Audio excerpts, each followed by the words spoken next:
Hey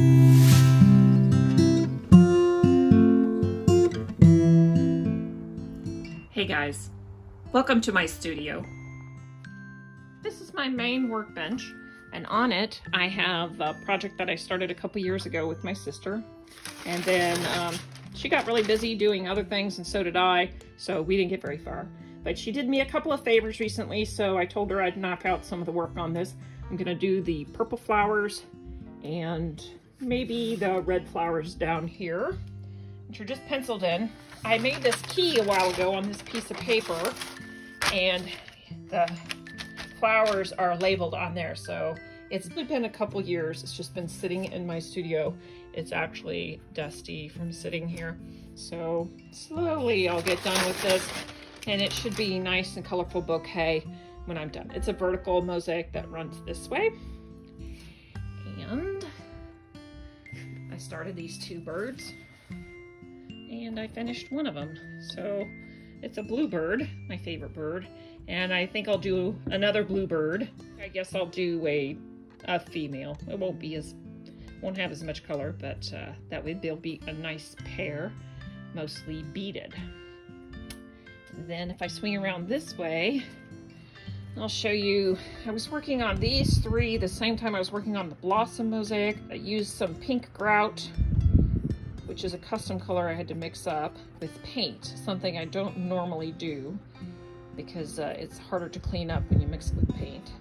When I was grouting it, two pieces came off, so I had to repair this piece on the end here and one of the pieces on the petal here, which means I'm going to have to mix up some more of the custom pink and re-grout these areas. Kind of a bummer. And then I'm going to mix up some custom green and grout those. I have a lot of little works that I make, which are a lower price point. I like to make them because they're quick and easy and fun, but sometimes they can take a little bit longer because of little issues like that. I have a number of houses I'm doing. These substrates actually found at Walmart, and I figured since there's two pieces on there, they're sturdy enough. It's kind of interesting how they're layered. So I have a little bit of work more to do on those, and they're sitting there. I just finished this one and I really like it. I'm kind of in love with it. I like the repetition of the gray, the house in the house, the heart in the heart, repetition of the pink. Just kind of stealing my heart right now. I love I call the bookcase art. A little piece like this brings a bit of sparkle and interest to a bookcase. This is a community project I'm working on for COVID called Communicable.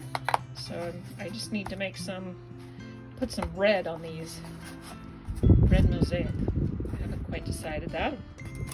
I was putting away Easter stuff and I found this and I thought, maybe I can bead that up and make that into a nice mosaic. And then this is sort of the main thing. I have two commissions I'm working on.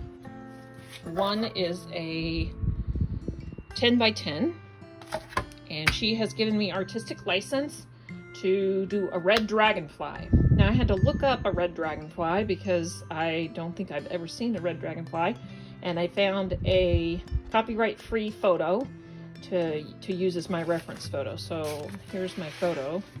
I was hoping to be able to do all the little segments in the wing and then grout it with a red grout, but they're awfully small, so I don't know if I'll be able to do that or not. And then she said beads would be fine, so I'm going to put some beads in this area, and this will be iridized. That's the plan so far.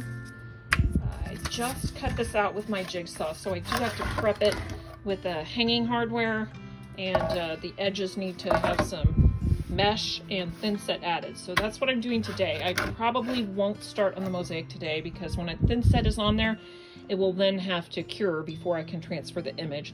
So I do need to get started on it, but I won't be able to start cutting glass yet. So while that thin set is curing, I will be able to take my photo reference and go pull the palette.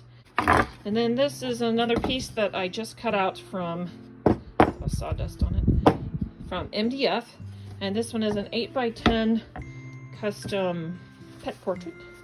So the client has given me the picture of his labradoodles. I need to prep this by, the board was already sealed, but I'm going to seal it again and seal the edges well, prime them with paint, I believe, to seal it, and then transfer the image. So once I paint it again, I have to wait for that to dry before I can transfer the image, but I need to get started on both of them, and that's my goal today, is to prime it and maybe transfer the image.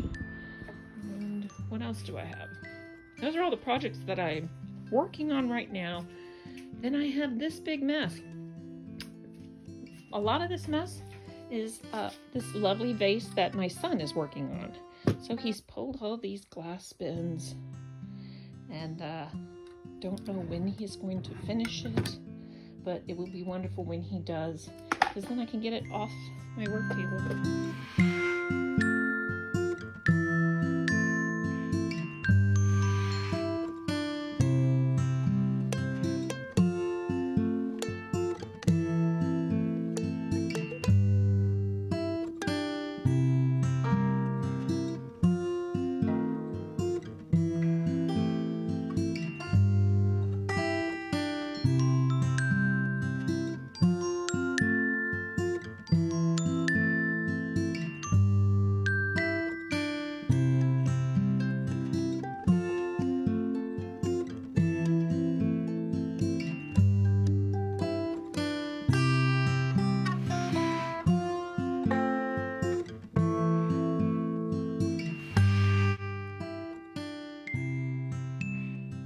So I have this noodle that I've bought, and it's very flat and thin, and I would like to have it a bit curved.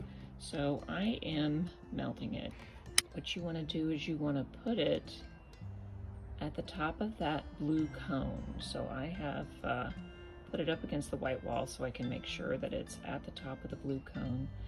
And it will very slowly start to bend. It doesn't take very long.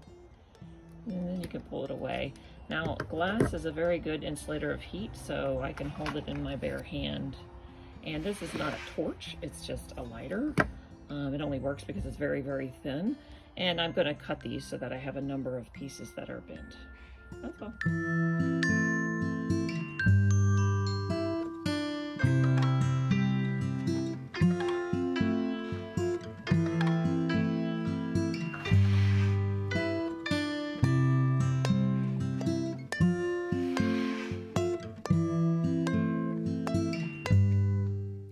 And that's putting it together.